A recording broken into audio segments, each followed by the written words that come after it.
Good afternoon. How are you? Well, it's a little chilly. It's 39 degrees, humidity's 50, and the wind's at 8 miles an hour. Thank you, Thomas Jefferson, for gathering those facts for us. I'm sorry, the wind just came up.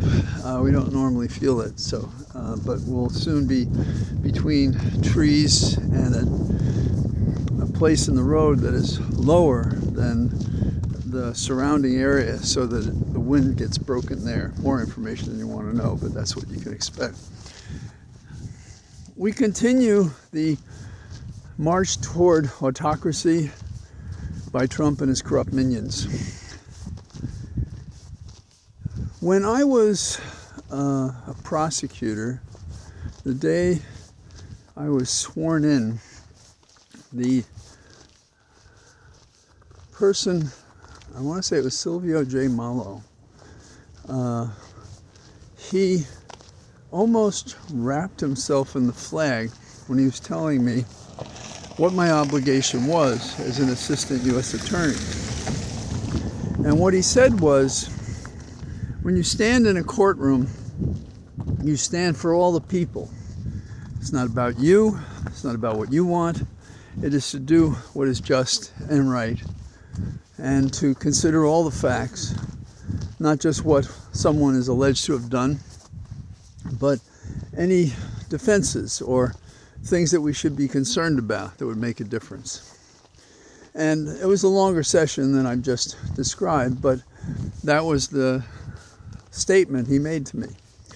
And that same day, I was sent into a courtroom with an experienced prosecutor, Ira Lee Sorkin, and you couldn't have gotten a better education by fire than to be thrown into a 5-week securities fraud trial as the second seater on the trial.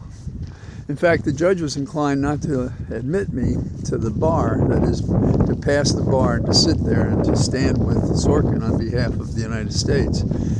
And the defense attorney in the case, who was a legend himself, said, "Come on, Your Honor, let the kid be at the case."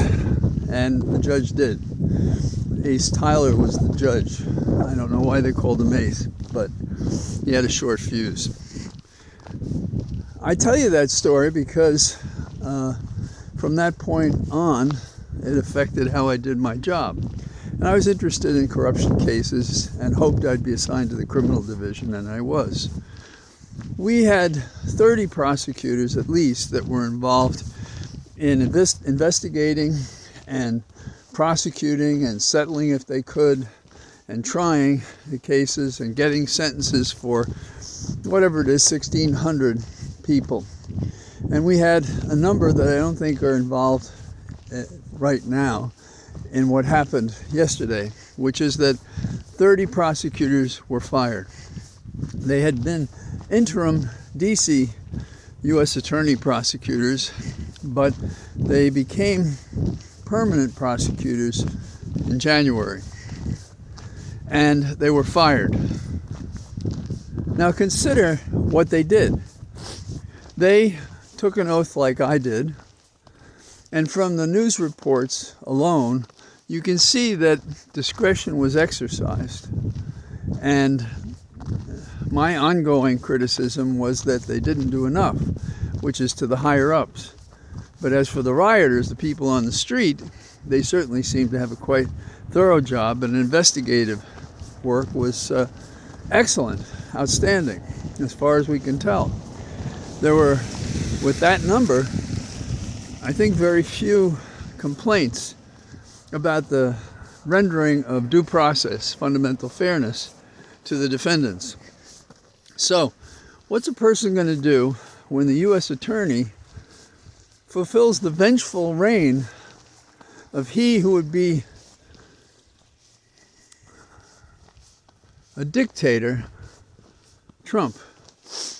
And the first answer is he should not be doing the bidding of the president in the Justice Department as to cases already had and done. The pardon does not erase the good work done by these prosecutors and by their staff.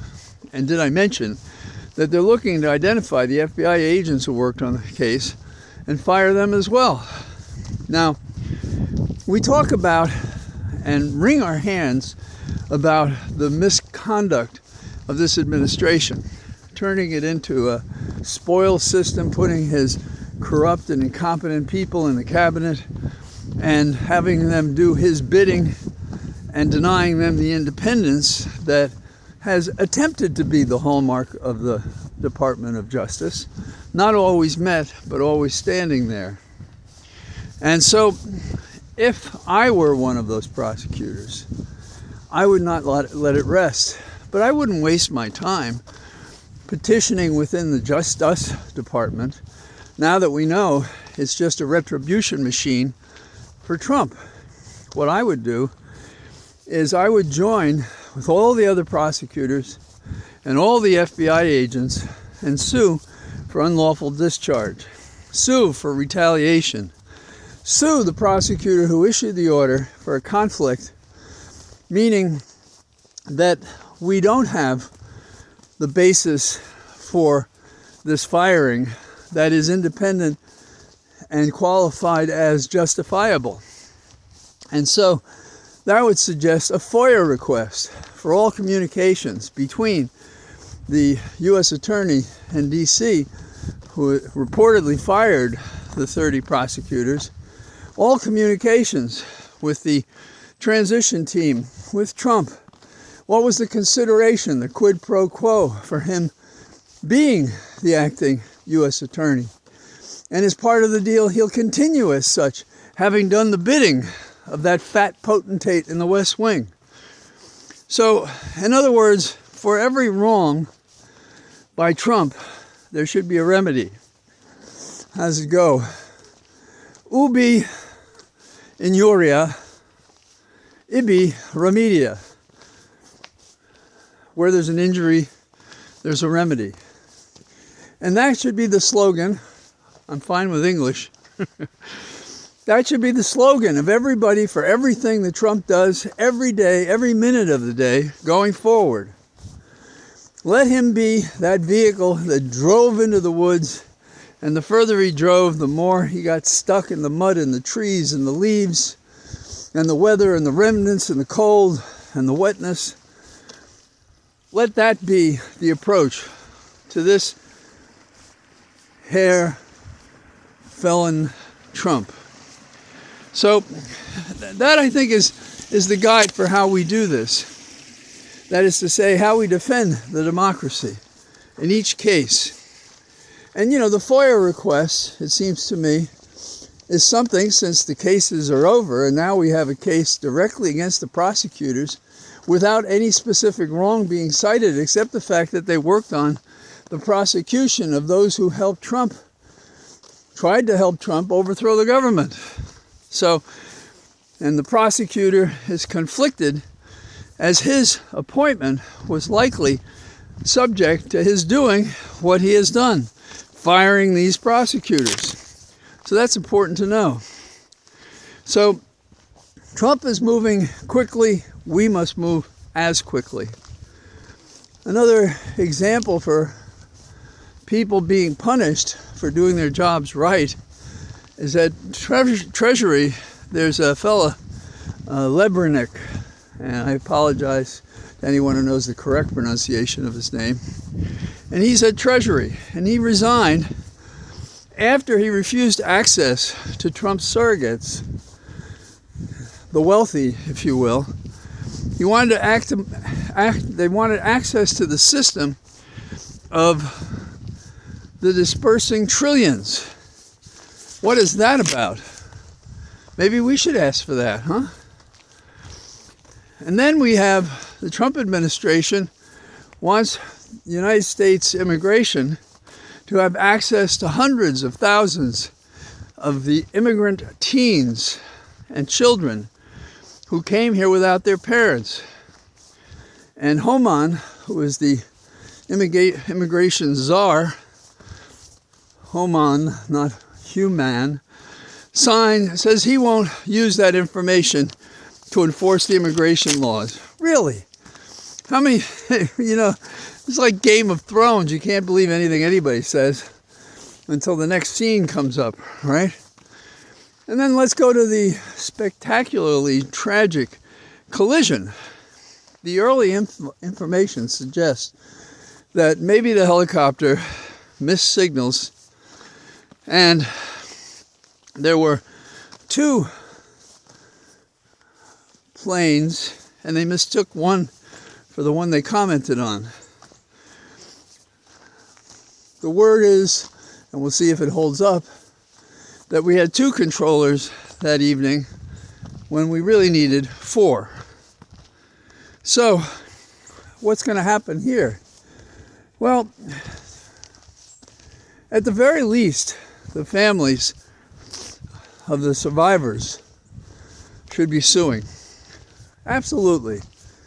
And I think we're going to find that the liability, but it's still too early to tell, but the early information suggests that the liability is not with the landing aircraft, but with a combination of things involving the helicopter and the controllers and those kinds of concerns. And it seems to me that this is the kind of thing, maybe so transparently wrong, that rather than having scapegoats run around the room, that there should be a combination of funds set aside for the survivors to recognize the fault of the government, which it appears is what we're going to have, and combine that with recommendations for how we avoid this. Perhaps, I can think off my head of several, reduce the number of flights in and out of Reagan National. Close down the airport if you don't have sufficient controllers. Update the software. Tell members of Congress we're going to provide a limo service to get you to Dulles so you don't have to burden Reagan National. We have to be thinking about the rules. And here's something else, and pilots are more familiar with this, and I'm not a pilot, but I represented a lot of airlines in my life, and some air traffic controllers. And even without that, most people know the difference between visual flight rules and instrument flight rules. Well, the helicopter, as I understand it, was flying under visible flight rules, what they could actually see. And they were wearing night goggles. And that's where my expertise ends. I have no idea if they help or hurt the visibility when you're going along a river, are told to watch out for one plane. You think you've identified the one that ends up in the crash. You don't know that until it happens. And they don't know anything because none of them can talk, because they all suffered the combination of conflagration and crash and cold waters. So they're not here to talk to us.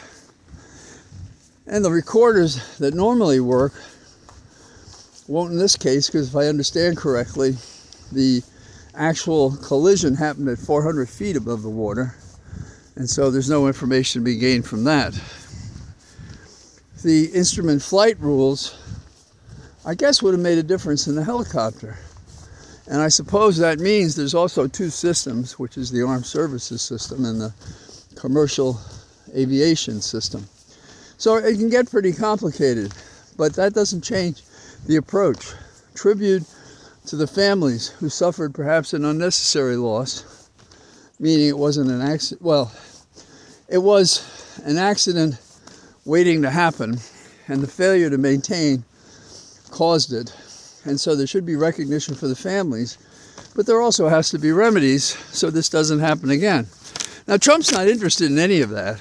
Trump goes out and he and others basically defame and libel individuals and people for,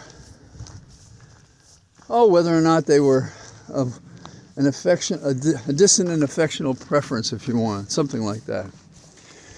Lastly, I think this is the last thing I have in my head as I walk along. Whatever affection one has for the Kennedy family, and I've known a few, should not be confused with RFK Jr., the son of the assassinated senator while running for president in 1968. Same year Martin Luther King was killed. 5 years after Jack Kennedy was assassinated in Texas. So RFK Jr. should be approached as if he's, call him Jeff Rayburn, meaning what did he do and what are his qualifications to head HHS? And it seems to me the deficits outweigh any positive that one can imagine. He has shown himself over the years, when younger, to be an advocate for the environment. And now, when it comes to health, he has the most peculiar views, which are dangers to our health. And it almost feels like he raised this alarm to scare people and raise funds based on taking these positions.